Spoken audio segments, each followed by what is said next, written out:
अलबेले किस्सों की दास्तां के सिलसिले शुरू हुए, बनके कहानियां कहानियां।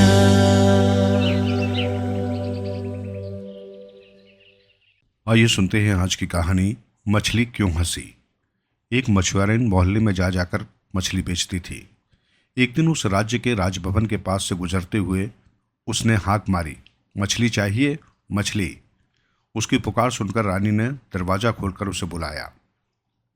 मछुआरन के निकट आने पर वो बोली, मैं मछली खरीदूंगी, देखूं कौन सी मछली है। मछुआरन ने जैसे ही टोकरी उतारी, एक बड़ी मछली उछल पड़ी।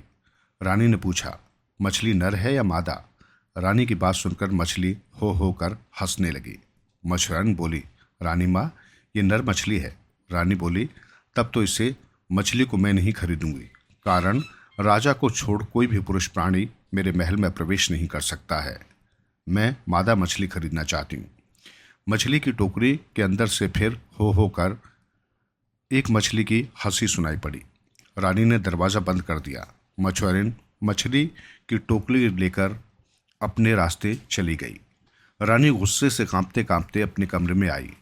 शाम को राजा आए। रानी ने अन्य दिनों की तरह राजा का स्वागत हंसकर नहीं किया, मुंह फुलाकर गंभीर होकर बैठी रही। राजा समझ गए कि जरूर कुछ बात हुई है, तभी रानी इतने गुस्से में है, इसलिए वो उसकी ओर ताक भी नहीं रही है। राजा ने पूछा, बात क्या है, क्या तुम अस्वस्थ हो। रानी बोली, मैं ठीक हूँ, लेकिन एक मछली खरीदने के लिए। मछुआरे ने मछली दिखाई। मैंने पूछा, ये नर है या मादा। इस पर एक मछली होकर हंस उठी। मैं जानना चाहती हूँ कि मछली क्यों हंसी। इसका कारण न जान पाने पर मैं विष खाकर मर जाऊंगी। राजा ने हंसकर कहा, मछली हंसी थी, असंभव, निश्चय ही तुमने सपना देखा होगा। रानी बोली, मैं क्या इतनी बुद्धि हूँ। मैंने अपनी आंखों से मछली को भी देखा है और अपने कानों से उसे हंसते हुए भी सुना है। ये सुनकर राजा बहुत चिंतित हो गए। उन्होंने कहा, ये तो विचित्र बात सुन रहा हूँ। ठीक है, मैं पता करवाता हूँ मछली क्यों हंसी। इसका कारण तुम शीघ्र जान पाओगे। दूसरे दिन दरबार में आकर राजा ने मंत्री को सारी बातें बताई। फिर बोले, मंत्री, मछली क्यों हंसी, इसका जवाब मुझे चाहिए। 6 माह का समय तुम्हें दे रहा हूँ। इसके कारण न बताने पर तुम्हें मृत्युदंड दिया जाएगा। मंत्री के सिर पर मानो आसमान फट पड़ा। राजा का हुक्म मानना ही होगा। उसने कहा, जो आज्ञा महाराज। आज ही घर जाकर मैं पोथी पत्र लेकर बैठूंगा। 6 माह बाद मैं आपको बता दूंगा कि मछली क्यों हंसी थी। कहने को तो मंत्री ने कह दिया, किंतु आकाश पाताल एक करके भी उन्हें उस प्रश्न का कोई उत्तर नहीं मिला। अनेक ग्रंथों पोथियों को देखा, अनेक स्थानों में वे गए, अनेक लोगों से पूछा, ज्ञानी विद्वान जादूगर तंत्र विद्या जानने वाले सभी से पूछा, लेकिन मछली क्यों हंसी, इस रहस्य की व्याख्या कोई भी नहीं कर पाया। सोच सोचकर मंत्री की नींद उड़ गई, भूख खत्म हो गई, शरीर कंकाल जैसा हो गया। देखते देखते 5 माह गुजर गए। मंत्री समझ गए कि उसकी जिंदगी मात्र 1 माह की है, उसके बाद मृत्यु निश्चित है। वे राजा को अच्छी तरह जानते थे। राजा जो बोलते थे वही करते थे। मंत्री ने खुद को मृत्यु के लिए तैयार कर लिया। अपनी सारी संपत्ति बेटे के नाम लिख दी। मंत्री इस बात को समझ रहे थे कि उसको मृत्युदंड देने के बाद भी राजा का क्रोध कम न होगा। उसके पुत्र को भी राजा के क्रोध का सामना करना पड़ेगा। इसलिए एक दिन मंत्री ने अपने पुत्र को बुलाकर कहा, तुम देश भ्रमण के लिए निकल पड़ो। जब तक राजा का क्रोध शांत न हो जाए तब तक तुम इस राज्य से बाहर ही रहो। मंत्री का बेटा बहुत बुद्धिमान था, देखने में भी वो अत्यंत सुंदर था। पिता की बातों का अर्थ समझकर वो एक दिन पैदल ही घर से निकल पड़ा। चलते चलते कुछ दिनों बाद एक गांव में पहुंचा। रास्ते में एक वृद्ध किसान से उसकी भेंट हुई। किसान कहीं गया था, अब वो घर लौट रहा था। उसके साथ बातचीत कर उसे अच्छा लगा। उसने सोचा, अच्छा हुआ एक संगी मिल गया। दोनों एक ही पथ पर जा रहे थे। लंबा रास्ता था, बातचीत करते हुए रास्ता कट जाएगा। दोनों एक गेहूं के खेत से गुजर रहे थे। बातों ही बातों में मंत्री पुत्र ने कहा, बीच बीच में हम लोग यदि एक दूसरे को ढोएं तो अच्छा होगा। ये सुनकर किसान ने सोचा, ये लड़का मूर्ख है क्या, लेकिन उसने कुछ कहा नहीं। फसल काटने का समय हो गया था। गेहूं के खेत सोने की तरह झलमल कर रहे थे। उधर दिखाकर मंत्री पुत्र ने पूछा, क्या वो सब खाया जाता है? वृद्ध किसान समझ नहीं सका कि क्या उत्तर दे। वो बोला, मैं ठीक से नहीं जानता हूँ। इसी तरह चलते चलते वे एक दूसरे गांव में पहुंचे। गांव बहुत बड़ा था। मंत्री पुत्र ने एक छुरी देकर उससे कहा, लो मित्र, इसे साथ ले जाओ और 2 घोड़े लेकर आओ। ये छुरी बहुत कीमती है, गलती से कहीं फेंक मत देना। मंत्री पुत्र की बात सुनकर कभी वृद्ध किसान को मजा आता था, कभी गुस्सा आता था, लेकिन वो कुछ कहता नहीं था। उसने छुरी को उसकी ओर ठेलकर बड़बड़ाते हुए कहा, अच्छे मित्र से पाला पड़ा है। या तो ये पागल है या अनजान होने का भान कर रहा है। मंत्री पुत्र ने किसान की बात सुनकर भी न सुनने का भान किया। कुछ कहा भी नहीं, चुपचाप वे चलते रहे। ग्राम पार करने के बाद वे एक शहर में पहुंचे। शहर में लोगों की काफ़ी भीड़ थी, परंतु किसी ने भी उनसे कुछ बातचीत नहीं की। बाजार पार कर वे एक मस्जिद के पास पहुंचे। इतनी दूर तक चलते चलते दोनों बेहद थक गए थे, किंतु वहां भी किसी ने बाहर निकलकर थोड़ी देर सुस्ताने के लिए नहीं कहा। मंत्री पुत्र ने किसान से कहा, ये तो विशाल कब्रगाह है। ये सुनकर किसान ने मन ही मन सोचा, ये तो अद्भुत बात है।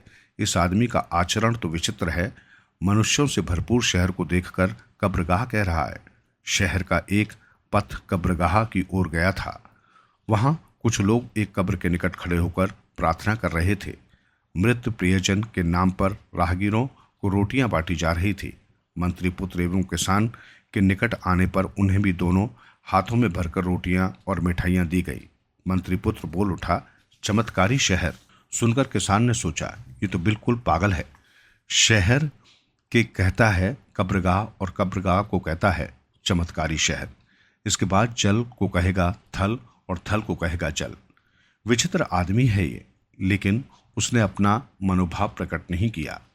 चलते चलते सामने एक नदी मिली। नदी पार होना था। किसान अपनी कमीज एवं जूते खोलकर नदी में उतरा। मंत्री पुत्र ने लेकिन वैसा नहीं किया। वो जूते कमीज पहनकर ही नदी को पार कर गया। किसान ने सोचा, ऐसा मूर्ख आदमी कभी नहीं देखा। कथनी और करनी दोनों दृष्टियों से ये मूर्ख लग रहा है, लेकिन बातचीत में ये काफी विनम्र था। उसने सोचा कि इसे अगर अपने घर ले जाऊं तो पत्नी बेटी बहुत खुश होंगी। ये सोचकर किसान ने मंत्री पुत्र से कहा, निकट ही मेरा घर है, चलो रात मेरे यहाँ बिताकर आना। मंत्री पुत्र ने कहा, आपकी आंतरिकता देखकर खूब खुशी हुई। आपके घर के दरवाजे एवं कुंडी मजबूत तो हैं। ऐसी बेतुकी बात सुनकर किसान फिर कुछ बड़बड़ाया एवं मन ही मन हंसते हुए कहा, ये मेरा घर है, तुम थोड़ी प्रतीक्षा करो, मैं भीतर खबर देकर आता हूँ। वृद्ध किसान ने अपने घर के लोगों से कहा, मुझे एक बहुत मज़ेदार पथसंगी मिला है। वो लड़का बहुत दूर तक मेरे साथ आया है। देखने में बहुत सुंदर है, भद्र परिवार का लगता है, तब ऐसा मूर्ख है कि क्या बताऊं। उसकी बेसिर पैर की बातें कुछ भी समझ में नहीं आती हैं। हमारे घर में उसे रुकने को कहा तो बोला कि घर के दरवाजे और कुंडी मजबूत तो हैं। इन सब बातों का भला कोई मतलब है? किसान की एकमात्र बेटी थी, वो बहुत बुद्धिमती थी। पिता की बात सुनकर वो बोली, पिताजी वो मूर्ख नहीं है, बहुत बुद्धिमान है। वो संकेत में अपनी बातें कहता है। किसान ने कहा, अच्छा, मैं तो उसे मूर्ख समझता था। बेटी ने कहा, दरवाज़ा एवं कुंडी मजबूत है कि नहीं, ये पूछकर वो ये जानना चाहता है कि लोग उसका अतिथ्य सत्कार कर पाएंगे या नहीं। किसान ने कहा, क्यों नहीं कर पाऊंगा? हमारे घर में किस चीज़ का अभाव है? देख रहा हूं कि उस लड़के की बातचीत में विचित्र रहस्य है। राह में चलते चलते मुझसे कह रहा था कि क्यों न हम एक दूसरे को ढोएं, इससे थकावट कम होगी। किसान की कन्या ने कहा, दरअसल वो ये बताना चाह रहा था कि एक जन दूसरे को कहानी सुनाए तो समय अच्छी तरह कट जाएगा। किसान आश्चर्यचकित होकर बोला, अच्छा ऐसी बात थी? जब हम एक गेहूं के खेत के पास गुजर रहे थे तो उसने पूछा, क्या ये खाया जाता है? किसान की बेटी बोली, पिताजी इतनी सरल बात भी आप नहीं समझे। वो जानना चाहता था कि खेत का मालिक ऋणग्रस्त है या नहीं। अगर ऋणग्रस्त है तो उसके गेहूं को समझ लें कि महाजन ने खा लिया है। वो गेहूं जाएगा ऋणदाता महाजन के घर और किसान को मिलेगा ठेंगा। किसान ने सिर हिलाकर कहा, हाँ हाँ, ये बात होगी। तब एक बात और सुनो, हम दोनों एक गांव में घुसे। एक छोटी छुरी देकर उसने मुझसे कहा, 2 घोड़ा लेकर आओ, छुरी लाना न भूलना। इसका क्या मतलब हुआ? किसान की बेटी ने कहा, पथ पर चलने पर जैसे घोड़े की जरूरत पड़ती है वैसे ही लाठी की भी जरूरत पड़ती है। उसके कहने का मतलब होगा कि 2 मोटी लाठी काट कर लाओ और छुरी लाना मत भूलना, कारण छुरी की जरूरत बाद में पड़ सकती है। किसान ने सहमति से सिर हिलाया। उधर मंत्री पुत्र बाप बेटे की बातचीत सुन रहा था। वो समझ गया कि किसान की बेटी अत्यंत बुद्धिमती है। तब उसने उन्हें अपना वास्तविक परिचय दिया और घर छोड़ने की सारी बातें उन्हें बताई। मछली के हंसने का कारण पर किसान की बेटी बोली, मछली रानी की मूर्खता पर हंसी थी। मछली को कोई व्यक्ति जीवित तो खाता नहीं है, उसे काटकर अच्छी तरह धोकर आग में पकाया जाता है। जब मछली को काटा जाता है उसी समय नर मादा का भेद मिट जाता है।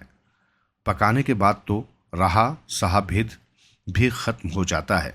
रानी की इसी बुद्धिहीनता पर मछली हंस पड़ी थी। ये सुनकर मंत्री पुत्र बहुत खुश हुआ। वो तुरंत अपने राज्य में पहुंचा एवं अपने पिता को सारी बातें बताई। मंत्री ने राजा को ये बात बताई। उत्तर सुनकर राजा संतुष्ट हुए और उन्होंने मंत्री को मृत्युदंड से मुक्त कर दिया। मंत्री ने अपने बेटे के लिए किसान की पुत्री का हाथ मांगा। किसान सहर्ष तैयार हो गया और एक शुभ दिन में किसान की पुत्री के साथ मंत्री पुत्र का विवाह हो गया।